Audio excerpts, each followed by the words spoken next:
राधे राधे साथियों, कृष्णा माखन चोर चैनल पर आप सभी भक्तों का स्वागत है। आज हम बात करने जा रहे हैं एक ऐसे रहस्यमयी स्थान के विषय में जहां पर आपने कुत्तों को तो देखा होगा, लेकिन उनके भौंकने की आवाज कभी नहीं सुनी होगी। जहां पर आपने सांप बिच्छुओं को तो देखा होगा, लेकिन उनमें जहर नहीं पाया जाता। जहां आपने बिजली को चमकते हुए तो देखा होगा, लेकिन बिजली की आवाज कभी नहीं सुनी होगी। जहां आपने बादलों को झूम कर बरसते हुए देखा होगा, लेकिन बादलों के गरजने की आवाज नहीं सुनी होगी। मानो प्रकृति ने पूरा नियंत्रण अपने हाथों में ले रखा हो। आज बात करने जा रहे हैं देवभूमि उत्तराखंड के चमोली जिले में अलकनंदा नदी पर स्थित धरती का 8वां बैकुंठ कहे जाने वाले पवित्र पावन बद्रीनाथ धाम की। कहते हैं, जो आए बद्री वो ना आए ओदरी, अर्थात जिसने एक बार बद्रीनाथ धाम का दर्शन कर लिया उसे दोबारा माँ के गर्भ में नहीं आना पड़ता। वो बार बार जन्म मरण के चक्कर से मुक्त हो जाता है। यहाँ पर भगवान विष्णु के 24 अवतारों में से एक नर नारायण स्वरूप की पूजा अर्चना की जाती है। यहाँ पर श्री हरि विष्णु ध्यान मुद्रा में रहते हैं। भगवान की 6 महीने पूजा अर्चना मनुष्यों के द्वारा की जाती है और 6 महीने जब मंदिर बंद हो जाता है, बद्रीनाथ के कपाट बंद कर दिए जाते हैं, तो उन 6 महीनों में देवतागण प्रभु की पूजा अर्चना करते हैं। बद्रीनाथ धाम का नाम बद्रीनाथ क्यों पड़ा, इसके पीछे का रहस्य भी जान लेते हैं। बद्रीनाथ धाम का नाम बद्री इसलिए पड़ा क्योंकि यहाँ भगवान विष्णु ध्यान की मुद्रा में हैं। एक बार ध्यान मग्न श्री हरि विष्णु पर हिमपात होने लगा। तब माता लक्ष्मी ने प्रभु को हिमपात से बचाने के लिए और उनके ध्यान और तपस्या में अवरोध न उत्पन्न हो, इसके लिए एक बद्री का पेड़ यानी बेर का पेड़ का रूप धारण कर लिया और प्रभु के ध्यान में अवरोध होने नहीं दिया। तब से यहाँ जंगली बेरी पर हिमपात होता है। तब भगवान विष्णु ने जब अपना तप पूर्ण किया और आंखें खोली तो देखा माता लक्ष्मी बेरी का वृक्ष बनकर प्रभु की तपस्या में अवरोध उत्पन्न होने से बचाती रहीं। तब उन्होंने कहा कि देवी, आपने मुझे तपस्या में अवरोध उत्पन्न होने से बचाया, इसलिए आप भी मेरी तपस्या में बराबर की भागी हुई और आज से लोग मुझे बद्री के नाथ अर्थात बद्रीनाथ नाम से जानेंगे, क्योंकि आपने बद्री वृक्ष के रूप में मेरी रक्षा की। इस तरह से भगवान विष्णु का नाम बद्रीनाथ पड़ा। अब जानते हैं बद्रीनाथ धाम में मौजूद मूर्ति का रहस्य। बद्रीनाथ धाम में भगवान विष्णु की मूर्ति की पूजा की जाती है। यह मूर्ति 1 मीटर लंबी है, जिसे शालिग्राम से निर्मित किया गया है। ये मान्यता है कि इस मूर्ति को आदि गुरु शंकराचार्य ने अलकनंदा नदी से निकालकर स्थापित किया था। ये मूर्ति भगवान विष्णु की स्वयं प्रकट हुई प्रतिमा में से एक है। दरअसल 8वीं शताब्दी में इस मंदिर की सुरक्षा के लिए कोई भी सैनिक मौजूद नहीं थे। तब हुडों और बौद्धों के आक्रमण के डर से वहां के पुजारियों ने सुरक्षावश इस मूर्ति को अलकनंदा नदी में फेंक दिया। सैकड़ों वर्षों बाद जब शंकराचार्य मंदिर पहुंचे और इस मूर्ति के बारे में जानना चाहा, तब वहां के मौजूद पुजारियों ने बताया कि हमारे पूर्वजों ने सुरक्षा की दृष्टि से इसे अलकनंदा नदी में फेंक दिया। इतना सुनते ही शंकराचार्य ने ध्यान लगाया और वो चल पड़े अचानक से नारद कुंड की ओर और नारद कुंड में कूद पड़े। ये देखकर पुजारियों में हाहाकार मच गया।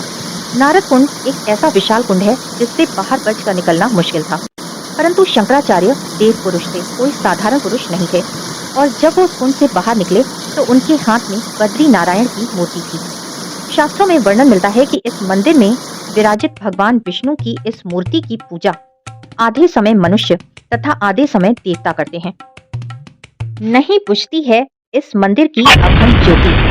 ये इतनी आश्चर्यजनक बात है, 6 महीने के लिए मंदिर बंद होने के समय यहाँ जलाई गई अखंड ज्योति बंद नहीं होती। 180 दिनों से भी अधिक बिना तेल बिना बाती के लगातार चलती रहती है यहाँ की अखंड ज्योति। कपाट बंद होते समय जब पुजारी मंदिर में अखंड ज्योति जलाते हैं और 6 महीने बाद जब कपाट खोले जाते हैं तो यह अखंड ज्योति सभी को जलती हुई ही दिखाई देती है, जिसका पता वैज्ञानिक भी नहीं लगा पा रहे हैं। बद्रीनाथ धाम के ब्राह्मणों से जुड़ा हुआ भी एक रहस्य है। आदिकवि शंकराचार्य ने अलकनंदा नदी से भगवान बद्री नारायण की मूर्ति निकालकर मंदिर में स्थापित की थी और ये परंपरा भी शुरू की थी कि उत्तर भारत में दक्षिण के ब्राह्मण और दक्षिण भारत में उत्तर के ब्राह्मण पुजारी बने। इससे संस्कृतियों का आदान प्रदान होगा। इसलिए बद्रीनाथ में केरल के नंबूद्री ब्राह्मण ही रावल बन सकते हैं। और हैरान कर देने वाली एक बात यह है कि बद्रीनाथ की मूर्ति को कोई साधारण व्यक्ति स्पर्श कर ही नहीं सकता, बल्कि पुजारी ही मूर्ति को स्पर्श कर सकते हैं। और एक परंपरा यहाँ की और भी हैरान कर देने वाली है कि यहाँ के मुख्य पुजारी को साल में 2 बार स्त्री रूप धारण करना पड़ता है। रावल पूरे साज श्रृंगार के बाद ही मंदिर में प्रवेश करते हैं। आखिर आपके मन में प्रश्न उठ रहा होगा कि पुजारी को ऐसा क्यों करना पड़ता है। आइए जानते हैं कि इसके पीछे क्या कारण है। दरअसल बद्रीनाथ धाम में भगवान विष्णु अपने 24 अवतारों में से एक नर नारायण रूप में विराजित हैं। नारायण के साथ लक्ष्मी जी की पूजा अर्चना होती है। साथ में गणेश जी, कुबेर और उद्धव के भी विग्रह मौजूद हैं। लक्ष्मी जी का मंदिर बाहरी हिस्से में है। ऐसे में यहाँ के पंडित रावल को लक्ष्मी जी की सखी पार्वती का रूप धारण करना पड़ता है, क्योंकि कोई भी पुरुष सीधे स्त्री को स्पर्श नहीं कर सकता और लक्ष्मी जी को स्पर्श करने के लिए उस रावल को स्त्री का रूप धारण करना पड़ता है और तभी वह लक्ष्मी जी के विग्रह को मंदिर में लेकर आते हैं। क्योंकि 6 महीने के लिए जब मंदिर बंद होता है तब रावल को ऐसा करना पड़ता है। बद्रीनाथ धाम में पिंड दान करने का भी एक रहस्य है। ऐसा कहा जाता है कि पांडवों ने बद्रीनाथ धाम में ही अपने पूर्वजों का पिंड दान किया था। यही कारण है कि लोग दूर दूर से यहाँ पर पिंडदान करने आते हैं। कहते हैं इस स्थान पर पिंडदान करने से पितरों को नरक से सीधे सीधे मुक्ति मिल जाती है। ब्रह्मा जी जब स्वयं द्वारा उत्पन्न शत्रुपा की सुंदरता पर मोहित हो गए थे, तब शिव जी ने क्रोध में आकर त्रिशूल से उनके 5वें सिर को काट दिया था, जिससे शिव जी को ब्रह्म हत्या का पाप लग गया। भगवान शिव को इसी स्थान पर ब्रह्म हत्या के पाप से मुक्ति मिली थी। इस कारण भी लोग यहाँ पर पिंड दान करते हैं। क्या है यहाँ पर मौजूद वसुधारा झरने का रहस्य। बद्रीनाथ धाम से 4 किलोमीटर की दूरी पर वसुधारा झरना मौजूद है, जो कि कई रहस्यों से भरा है। इस झरने का पानी तकरीबन 400 फीट की ऊंचाई से नीचे गिरता है। ऐसा बताया जाता है कि पांडव महाभारत युद्ध के बाद इसी वसुधारा के रास्ते से होकर स्वर्गारोहिणी यात्रा पर गए थे। 5 पांडवों में से सहदेव ने इसी वसुधारा झरने के करीब अपने प्राण त्यागे थे। इस वसुधारा झरने का पानी हर किसी पर नहीं गिरता। इस झरने का पानी पापी व्यक्तियों के ऊपर कभी नहीं गिरता, बल्कि सच्ची श्रद्धा व पुण्य आत्मा वाले व्यक्तियों पर ही इस झरने का पानी गिरता है।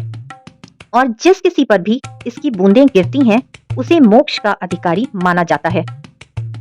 क्या है बद्रीनाथ में जुड़े तप्त कुंड का रहस्य। बद्रीनाथ धाम वैसे तो चारों तरफ बर्फीले पहाड़ों से घिरा है, लेकिन यहाँ से कुछ दूरी पर मौजूद तप्त कुंड का पानी हमेशा गर्म रहता है, जो कि हैरान कर देने वाला है। दरअसल इसके पीछे एक पौराणिक कथा है। इसे सूर्य देव का निवास स्थान भी माना जाता है। पौराणिक मान्यता के अनुसार जब सूर्य देव को भक्षा भक्षी की हत्या का पाप लगा था, तो उन्होंने इस पाप से मुक्ति का उपाय श्री हरि से पूछा। तब श्री हरि ने सूर्य देव को एक कुंड में तपस्या करने को कहा था। तब से इस कुंड को सूर्य देव का निवास स्थल माना जाता है, और क्योंकि इसी स्थल पर रहकर सूर्य देव ने तपस्या की थी और सूर्य देव के तेज से ही इस कुंड का पानी गर्म रहता है। ये कुंड हमेशा पानी से भरा रहता है और इसके आसपास का तापमान 9 से 10 डिग्री रहता है, जिससे कि नल का पानी आराम से जम सकता है। परंतु कुंड के अंदर का तापमान हमेशा 54 डिग्री रहता है, जो कि काफी गर्म रहता है। हैरान करने वाली बात यह है कि जहां इस कुंड का पानी बाहर से इतना गर्म रहता है, परंतु इस कुंड के अंदर स्नान करने पर इसका पानी बॉडी टेम्परेचर के अकॉर्डिंग हो जाता है। इस कुंड में स्नान करने वालों को चर्म रोगों से मुक्ति मिलती है और मोक्ष की प्राप्ति होती है। बद्रीनाथ धाम में मिलने वाले प्रसाद से भी जुड़ा एक रहस्य है। बद्रीनाथ में दिया जाने वाला प्रसाद भी एक अलग मान्यता रखता है, क्योंकि यहाँ पर प्रसाद में तुलसी का प्रसाद दिया जाता है। क्योंकि बद्रीनाथ धाम के आसपास के इलाकों में तुलसी बहुतायत में पाई जाती है। स्थानीय लोग इसे केवल भगवान को ही अर्पण करने के काम के लिए तोड़ते हैं। बद्रीनाथ आने वाले श्रद्धालु इस तुलसी प्रसाद को अपने घर में लेकर जाते हैं। इसकी खासियत यह है कि यह ठंडी जलवायु में ही उगती है, जबकि हमारे यहाँ मैदानी इलाकों में शीतकाल में तुलसी को बचाना पड़ता है ताकि वो सूख ना जाए। लेकिन बद्रीनाथ धाम में तुलसी ठंड में भी बहुतायत से मिलती है, जो कि बहुत ही हैरान करने वाला है और इसकी खुशबू महीनों तक आती है। क्या है बद्रीनाथ धाम में मौजूद भीम पुल से जुड़ा रहस्य? बद्रीनाथ धाम से कुछ दूरी पर मौजूद भीम पुल, जो पर्यटकों के लिए एक आकर्षक का केंद्र है, यहाँ पर लोग दूर दूर से आते हैं। जिस तरह से एक यहाँ पर शिला रखी है वो हर किसी के लिए हैरान कर देने वाली है। इसका संबंध महाभारत काल से जुड़ा हुआ है। ऐसी मान्यता है कि स्वर्ग की यात्रा के समय द्रौपदी व पांडव रास्ते में जब सरस्वती नदी को पार न कर सके तो महाबली भीम ने बड़ी सी शिला उठाकर नदी के दोनों छोर पर रख दी और आगे जाने का रास्ता खोल दिया। तभी से इस पुल को भीम पुल के नाम से जाना जाता है। सोचने की बात यह है कि इतनी बड़ी शिला को भीम ने अपनी उंगलियों से उठाकर कैसे रखा होगा। इसका प्रमाण आज भी भीम की उंगलियों की छाप के रूप में इस शिला पर दिखाई देता है और ये एक ऐसा मजबूत सुरक्षित पुल है जहां से सैकड़ों लोगों की आवाजाही होती है।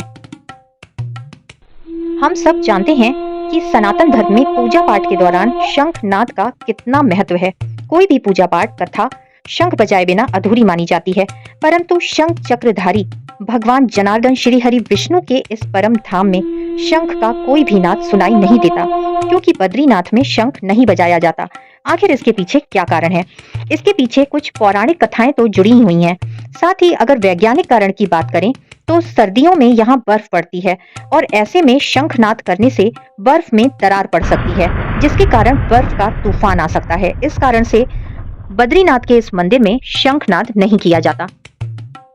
यदि इस मंदिर के निर्माण की बात करें तो कुछ लोगों का मानना है कि बद्रीनाथ धाम की स्थापना भगवान नारायण द्वारा की गई थी। शायद ही आप जानते होंगे कि बद्रीनाथ धाम पहले भगवान शिव का स्थान हुआ करता था, जहां पर वो अपने पूरे परिवार के साथ रहते थे। परंतु एक पौराणिक कथा के अनुसार भगवान विष्णु ध्यान करने के लिए एक गुप्त स्थान ढूंढ रहे थे और जब उन्होंने ये स्थान देखा तो इस स्थान को देखकर वो आकर्षित हो गए, ये जानते हुए कि यह स्थान उनकी आराध्य इष्ट भगवान शिव का है। तब उन्होंने एक लीला के तहत एक बालक का रूप धर लिया और वो जोर जोर से रोने लगे। ये देखकर माता पार्वती की नजर उन पर पड़ी और वो उस बालक के माता पिता को ना देखकर उस बालक को चुपचाप अपनी गुफा में लेकर आ गईं। जब भगवान शिव ने उस बालक को देखा तो देखकर समझ गए कि ये तो नारायण है, कोई लीला कर रहे हैं। तब शिव जी ने माता पार्वती से कहा, तुम इस बालक को छोड़ दो, वो चुप हो जाएगा। लेकिन माता पार्वती नहीं मानी और अपने कक्ष में उस बालक को सुला दिया। कुछ देर बाद जब माता पार्वती और शिव जी ने बालक का कक्ष खुलाने की कोशिश की तो वो अंदर से बंद था। तब भगवान विष्णु ने कहा, प्रभु मुझे ये स्थान पसंद आ गया है, आप सभी केदारनाथ धाम में जाकर वास करें, मैं यहीं रहकर अपने भक्तों को दर्शन दूंगा। तभी भगवान शिव ने भगवान नारायण को वरदान दिया कि अब से सभी लोग भगवान नारायण को भगवान बद्रीनाथ के नाम से जानेंगे और तभी से भगवान शिव केदारनाथ धाम में चले गए। एक अन्य पौराणिक मान्यता के अनुसार बद्रीनाथ धाम का निर्माण ब्रह्मादि देवताओं के अनुरोध पर भगवान विश्वकर्मा ने किया था।